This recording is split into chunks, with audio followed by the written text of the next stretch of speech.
Hello and welcome to Ula Tea Leaf Readings. My name is Lenore and tonight I'm going to be reading your tea leaves. This is a horoscope for Aquarius. If that is your solar, lunar, ascending/rising sign, this is a message for you. And I'm going to go ahead and get started. I'm going to start this it was upside down, so I'm going to switch it. Okay.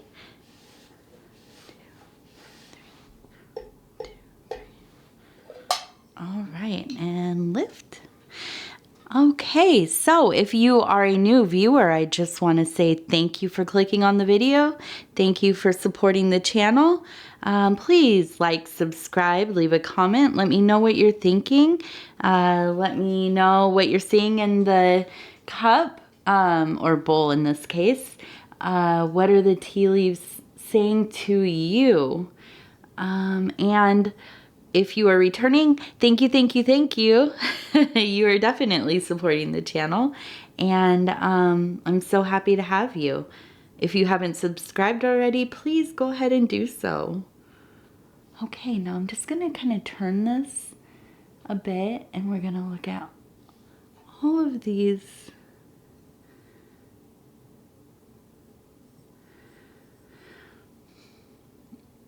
I like to just kind of get a good view of them all.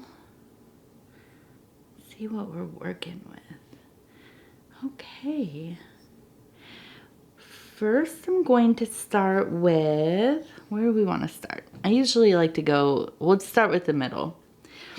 Okay, so I'm going to go from this angle because I think this is let me get my little stick. I think this is a really beautiful formation right here. And so this is going to be in the middle of the bowl. So this area usually is, it has to do with the person that I'm reading with. Depending on how far into the middle and maybe if it's up on the sides. It could also be somebody that is related to a scenario or situation. I'm going to say right off the bat, this formation is about you, Aquarius. The person that is listening, this is going to be a formation that identifies you. Okay. So this, this looks like, it looks like a cow to me, okay? And it doesn't have its legs or anything, but it is the side profile of a cow. And I'm going to go ahead and say that this is a specific cow. This is the goddess Hathor, okay, in her cow form.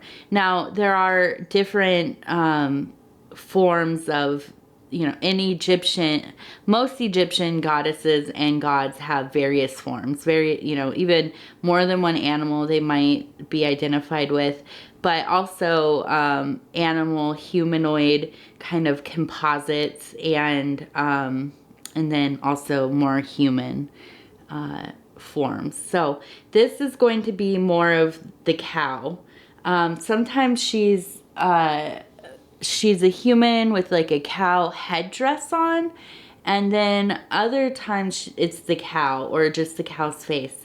This is the side profile of the head here, and this is the body. It doesn't have the legs or anything. So try to, in your mind, picture with me this kind of relief of a cow facing towards the left. So I'm going to say usually when something's facing towards the left, it might be something in the past or an event that is tied to the close past and is still happening, kind of playing out. This one I think might just kind of be a clarifier of like aspects of you, the person that I'm reading for. So who is Hathor? What are her attributes? What does this have to do with you? Okay, so Hathor is the goddess of the sky. She is one of the chief goddess deities of Egypt. She was worshipped in many, in many places, and she was the wife of Horus. And we all know Horus. It's one of the most well-known gods. So she is the mother of pharaohs. She is a fertility goddess. She played a musical instrument called the sistrum, which is kind of like a little rattle kind of thing, but it sounds somewhat like a hand drum or a tambourine. And let's see what else. She is in general the patron of women. Although she's not really identified as like an enchantress per se, something like, like a Hecate or something like that. She's a very commanding presence. She gets what she wants. Okay, she's very self-aware. She's basically the queen. So she is very powerful and well received. So maybe these are qualities that you have. Maybe these are qualities that you're looking to achieve within yourself, within your self-work.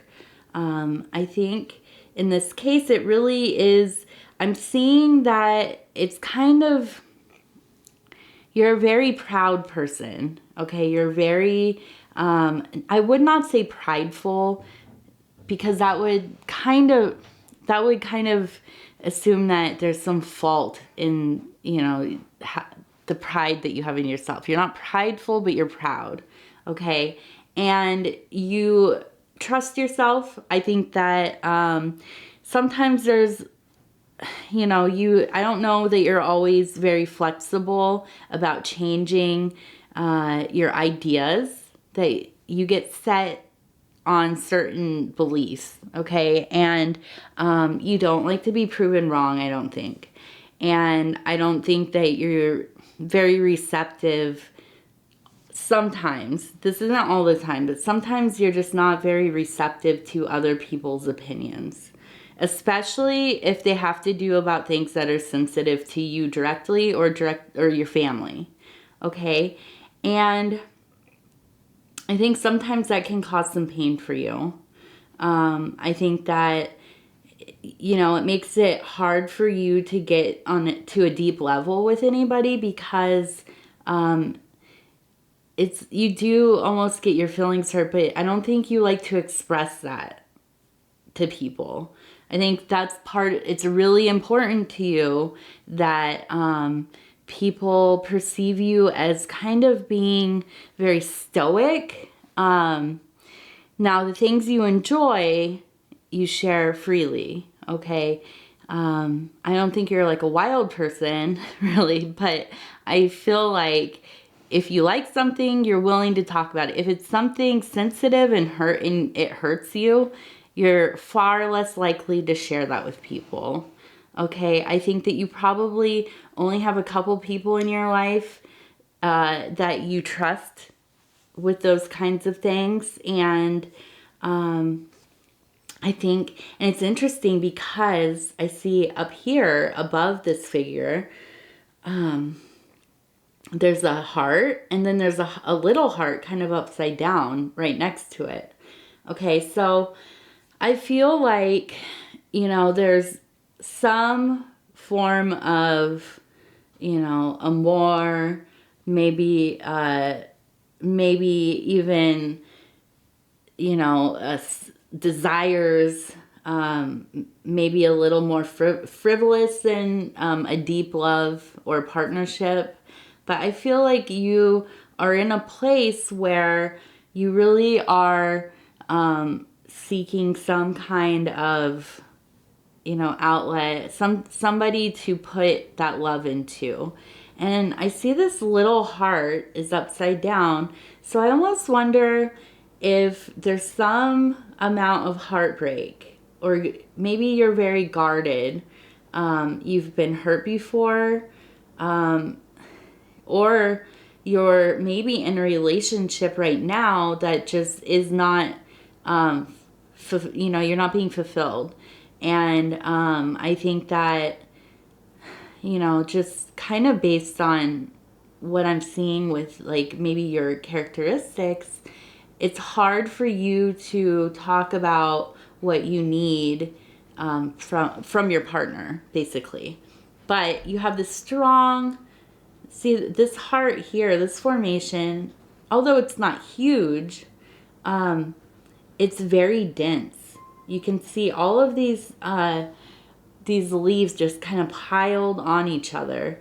And that makes me think that you have a really deep desire to activate this love that you have and that you are seeking. So if it is the situation that you are feeling reservations about discussing what you need and what you feel with the partner that you have right now, I think it's really going to do you a disservice if you don't find a way to open up about that. And now you have this real like queen energy. So you have to be fairly diplomatic just by nature. I think that you could find a way to discuss this without getting too upset or causing an upset. Okay, I think that you're probably really good at making lists, kind of planning, thinking about how you're going to approach somebody or something and get what you want. I think that probably, as far as like your work and career field, your creative side, you are spectacular at planning and executing those plans and making things work the way that you want them to. When it comes to the emotions, though, I think definitely being that sensitive person that you are, you have trouble speaking up for yourself and even probably advocating for yourself. Although I don't think you're a pushover either. I don't think it's like something like that, but I think that you're just a little more, as I said, reserved and definitely more stoic. Okay, I want to turn this same, I'm going to turn, well, I want to look at the same formation that we've been talking about here. And I want to show you this. To me, it looks kind of like a person, almost, they're leaning back so far, but gazing up with this. It looks like a little, what is it? It's not a telescope, the little eyepiece. Something like a telescope. I'm not going to try to think of the word. I can forget words all the time. It'll come to me in like 45 minutes when I'm doing something completely different. But so this figure here really makes me believe that you are quite a dreamer lately, and I think that really ties right into these hearts, okay, and them being in the different positions there, the inverted and the upright. So I think that you just are really so in your head, daydreaming, thinking about, you know, what you would like in the future. And it's funny because now I see this right in the viewfinder, just the way that this heart is right at the center of this person right there. And so I think this is just telling me there's so much love on your mind. I think it's just really been the most important thing for you lately. This is really what you've been considering. I think that, you know, I feel like you probably have somebody in mind if you aren't already with somebody. And I think that you spend a lot of time lately in your head thinking about how you wish things were. So I think, you know, instead of just allowing that to continue for too long, to the point where you almost start to become resentful, right? Because there's no movement. If you exist just in your daydreams and fantasies, you're not going to manifest what you want. You have to put things into motion. You need to set up a line of, dominoes and knock them over so you can begin the chain of events that's going to help you to get to where you want to go. And so let's see if we can identify any more. I think here, we'll go right here. And this one, this is an owl. Okay, here's the head. This is the wing, kind of the side profile.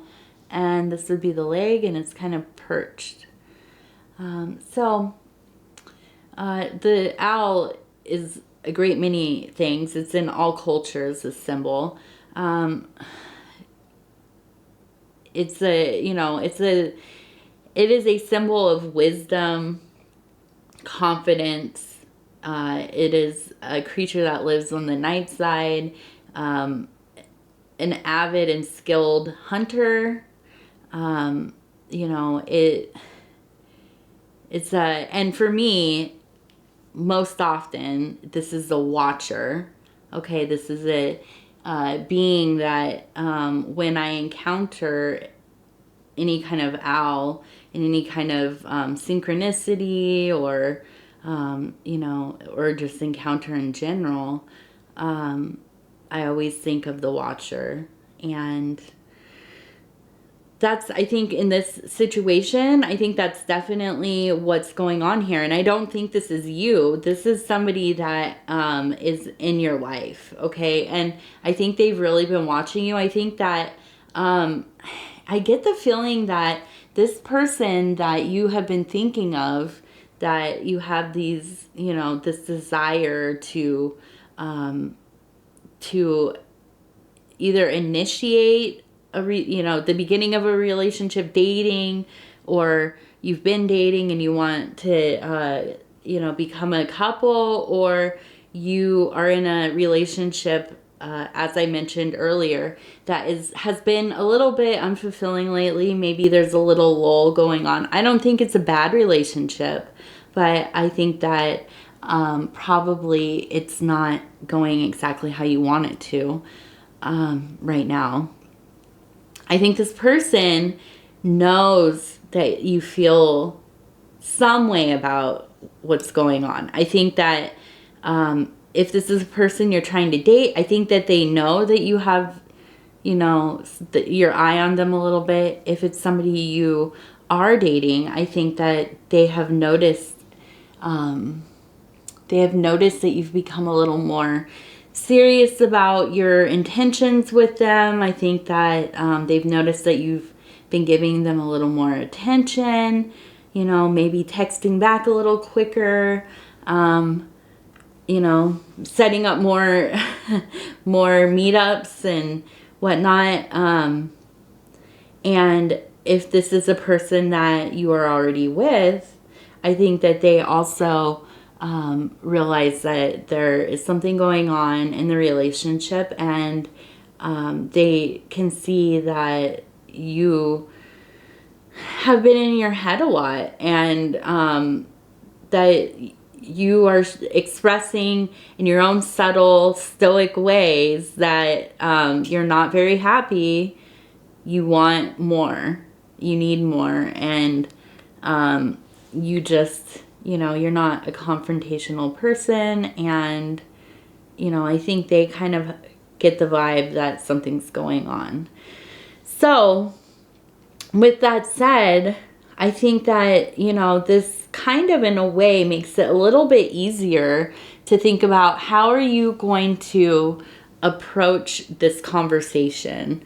I think that maybe it takes off a little bit of the pressure of worrying that the other person has no idea about how you feel or your intentions. I think, when you know that somebody's already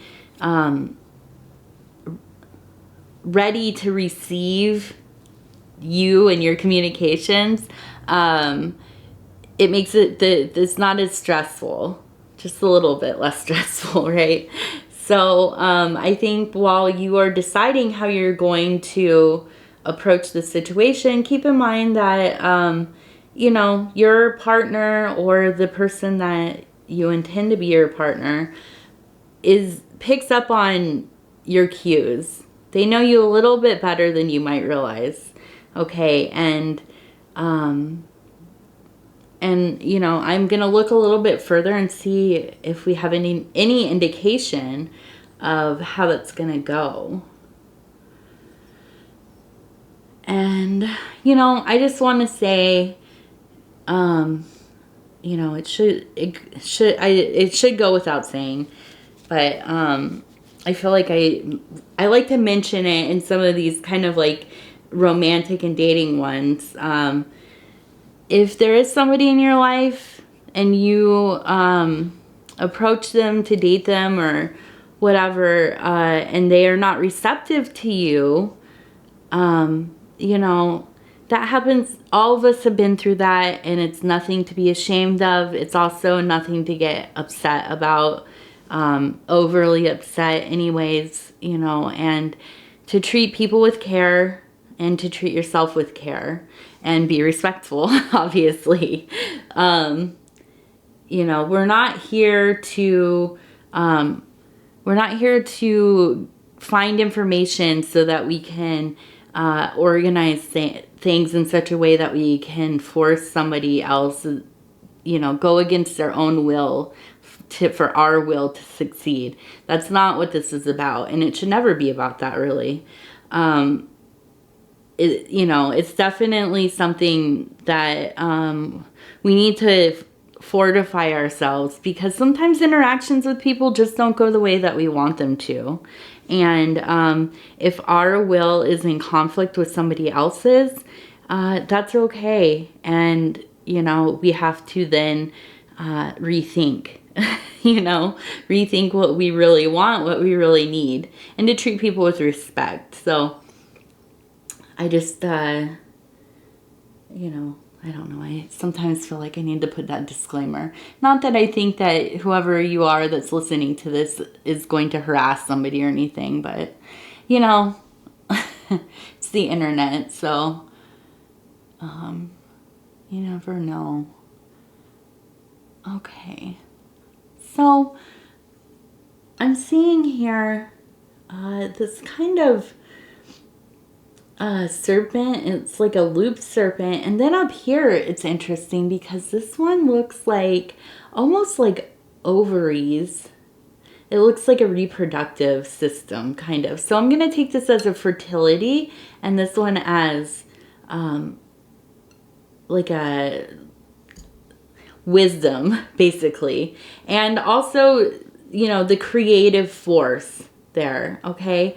So I think that all of this is in line with what we've been talking about. I think that, you know, this to me really indicates also that I don't think that your intentions are on the side of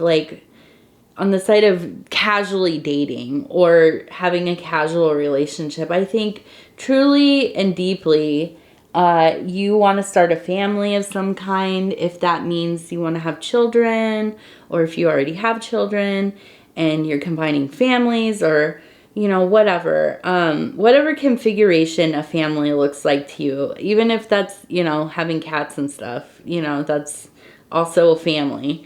I think that you are really interested in really finding somebody, or, you know, you're with the person that you want to be with already, and you want to get things to a happy place where you're content and there's security, and everything is copacetic for you and your family unit. Okay. And I think that really is the underlying desire here.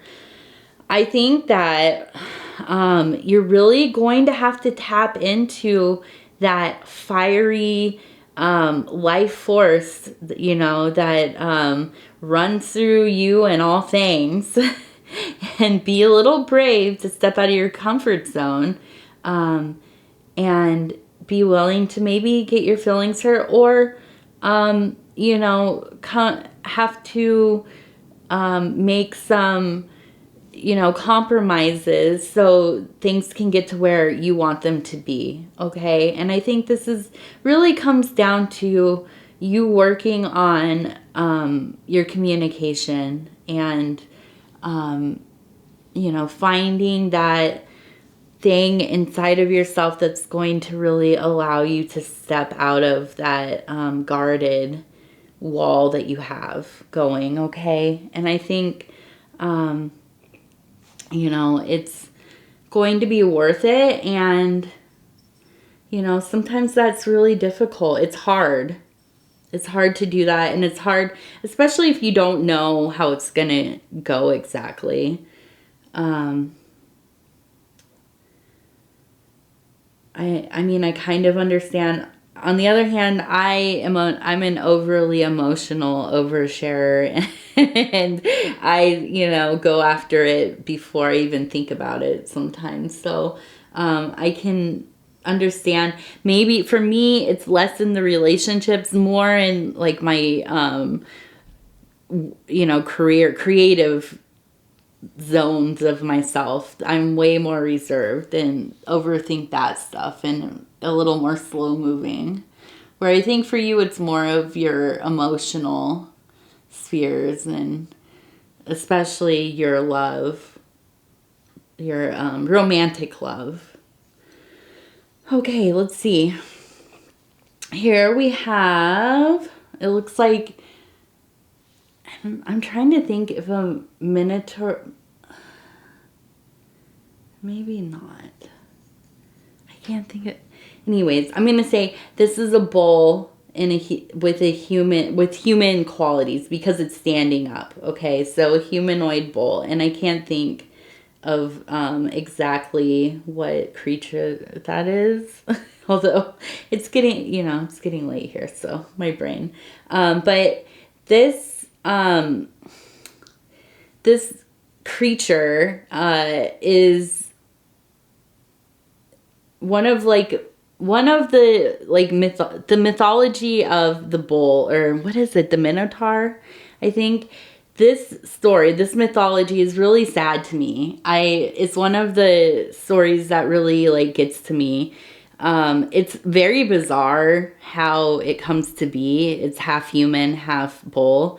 I won't go into that part, but just, you know, a classic tale of alienation, not belonging to, you know, either side of itself, and not really being accepted by anybody in a way that is meaningful and doesn't have conditions, you know. So it's a really sad, it's a sad, and you know, I have a lot of empathy for this archetype.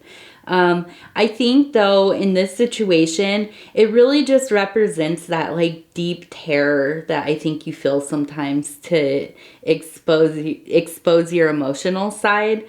I think you really have this kind of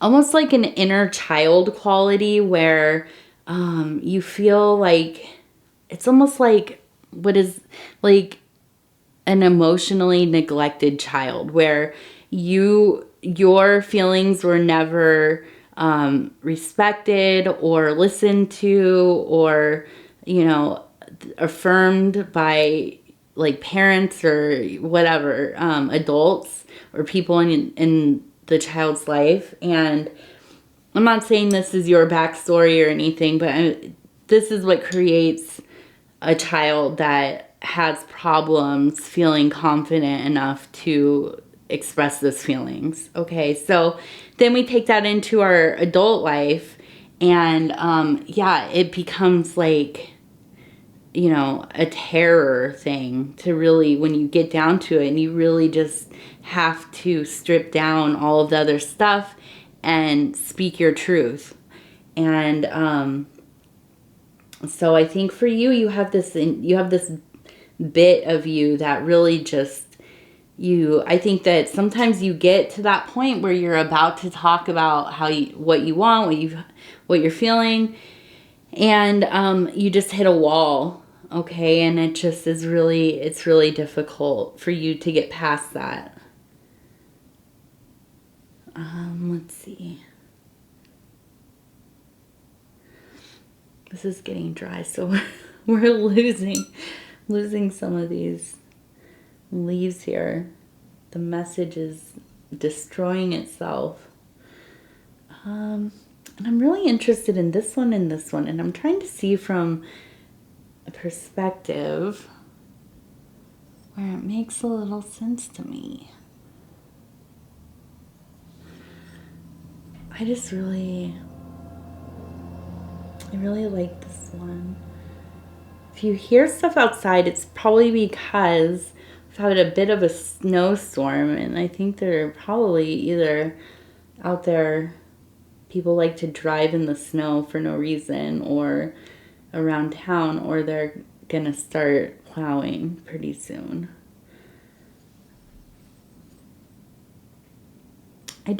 I see this one as, I just really, when I look at it, it reminds me of like a more like biblical version of an angel. Kind of like, what are they called? The seraphim. Almost just like a burst of light that's so bright. It's like awe. It's like,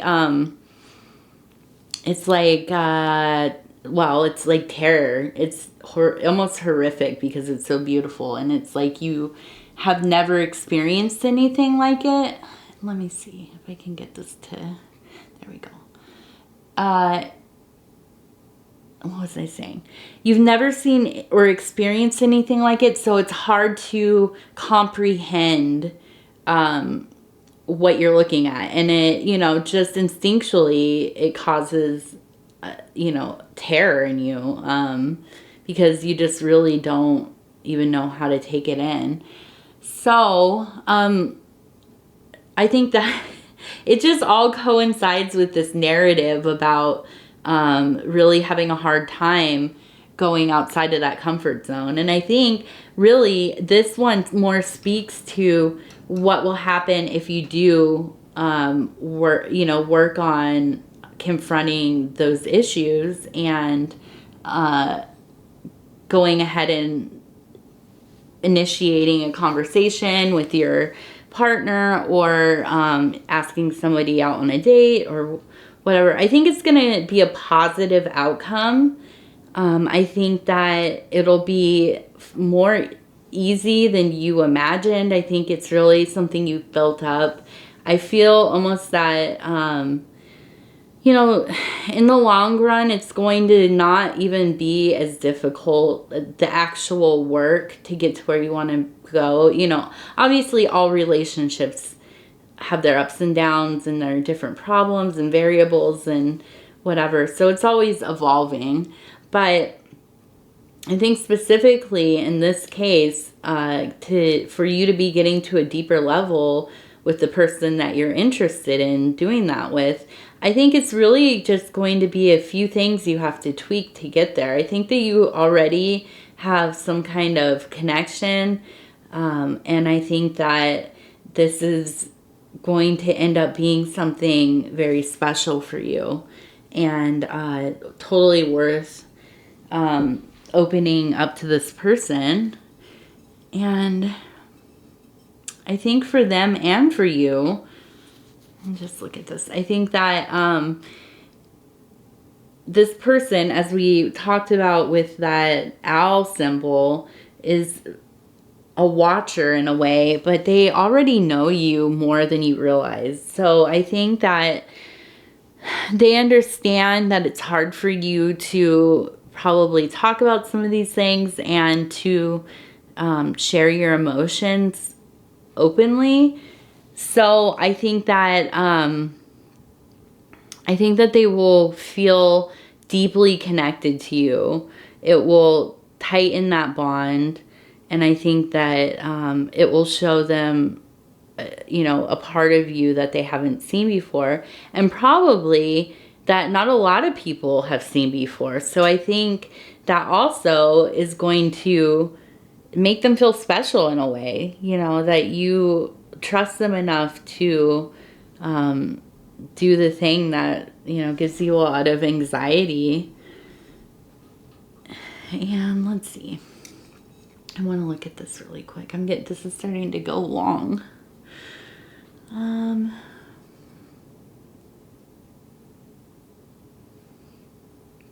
3.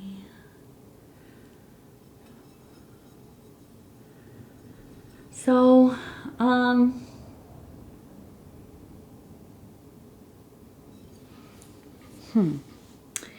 So I think definitely if you're doing this soon, I see 2 paths here.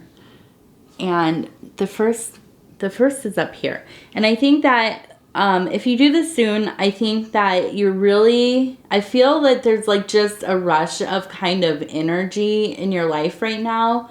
And I think that even intuitively, you know that this is the time for you to kind of approach this thing, because you're getting more and more dissociated from your physical life, as far as like your emotions.